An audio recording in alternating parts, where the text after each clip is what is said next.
Hello, আসসালামু আলাইকুম। কেমন আছেন সবাই? আশা করি সবাই ভালো আছেন। আজকে আপনাদের সাথে টাকি মাছ ভর্তার রেসিপিটা শেয়ার করব। দেখুন মাছটা এখানে খুব সুন্দর করে আগে আমরা ধুয়ে নিয়েছি।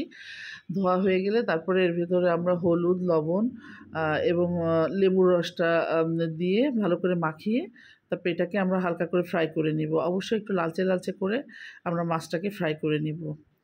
এবং মাছটা কিন্তু অবশ্যই আপনারা খুব সুন্দর করে ধুয়ে নিবেন। এই যে দেখুন, এই যে তেলটা গরম হয়ে গেছে। গরম হয়ে গেলে আমরা এর ভিতরে মাছটা দিয়ে দিব। তেল অবশ্যই এটাই সরিষার তেলটা ইউজ করবেন।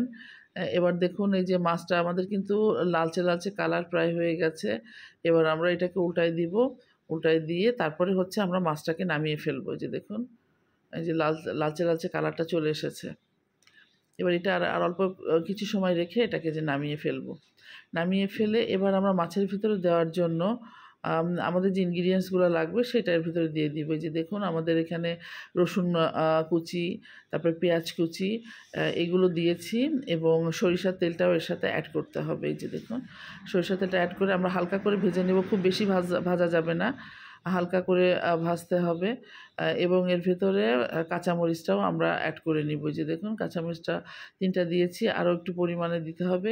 আর একটু আসলে এই টর্তায় একটু মরিচটা একটু বেশি না হলে কিন্তু ভালো লাগে না। এই যে দেখুন আমাদের হয়ে গেছে। এবার আমরা একই কড়াইতে এই যে জিরেটাও একটু ভাজি করে নিব।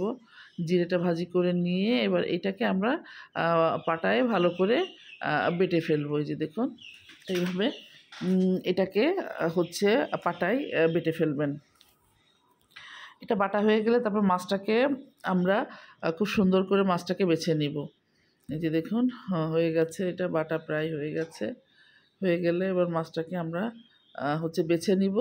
বেছে নিয়ে তারপরে হচ্ছে মাছটাও আমরা ওইখানে বাটা দিব। ওইটার সাথেই মশলাটার সাথেই বাটা দিব। তবে মাছটা কিন্তু অবশ্যই আপনারা সবাই চেষ্টা করবেন মাছটা খুব সুন্দর করে বেছে নিতে। তা না হলে কিন্তু এই বাটার সময় যে বারবার হচ্ছে আপনার বাটাটা থামিয়ে আপনার বারবার ওই কাঁটাটা বাছা লাগবে। ওই জন্যই ওটা দেওয়ার আগে সুন্দর করে মাছের কাঁটাটা ভালো করে বেছে নিবেন। দেখুন আসলে এই ভর্তাটা করতে গেলে কিন্তু ইনগ্রিডিয়েন্টস কিন্তু খুব বেশি লাগে না। ইনগ্রিডিয়েন্টস কিন্তু খুবই অল্প লাগে, শুধু পেঁয়াজ, রসুন, মরিচ আর জিরা। আর এই কয়টা জিনিসেই কিন্তু আপনার জিনিসটা হয়ে যায়, কিন্তু খেতে কিন্তু অনেক মজা লাগে।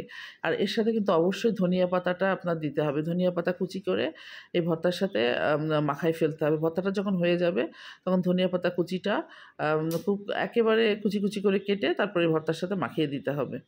এই যে দেখুন এবার মাছটাও বাটা শুরু হয়ে গেছে। এবার আস্তে, আস্তে করে মাছটা বেটে ফেলতে হবে। দেখুন। তবে এইভাবে এই ভর্তাটা করলে কিন্তু খেতে মজা লাগে এবং মাছেও কোনো গন্ধ থাকে না। মাছটা অবশ্যই খুব ভালো করে ধুতে হবে এবং ধোয়ার পরে লেবুর রসটা দিলে তখন মাছ থেকেও কিন্তু কোনো গন্ধটা আর আসে না। এই যে দেখুন এইভাবে মাছটা একটু মিহি করে আমরা বেটে নিব।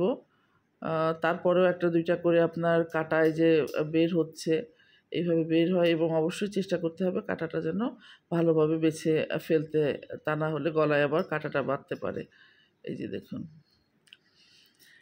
এইভাবে আমাদের মাছটা বাটা হয়ে গেলে তারপরে হচ্ছে এর সাথে আমরা এই যে দেখুন হয়ে গেছে আমাদের মাছটা বাটা। এর সাথে আমরা হচ্ছে ধনিয়া পাতাটা অ্যাড করে নিব। তো আশা করছি আমার এই রেসিপিটা আপনাদের ভালো লাগবে। ভালো লাগলে অবশ্যই আপনারা সাবস্ক্রাইব করবেন, লাইক দিবেন এবং কমেন্ট করে আমাকে জানাবেন যে আপনাদের রেসিপিটা কেমন হয়েছে। তো সবাই আপনারা ভালো থাকবেন, সুস্থ থাকবেন। আসসালামু আলাইকুম।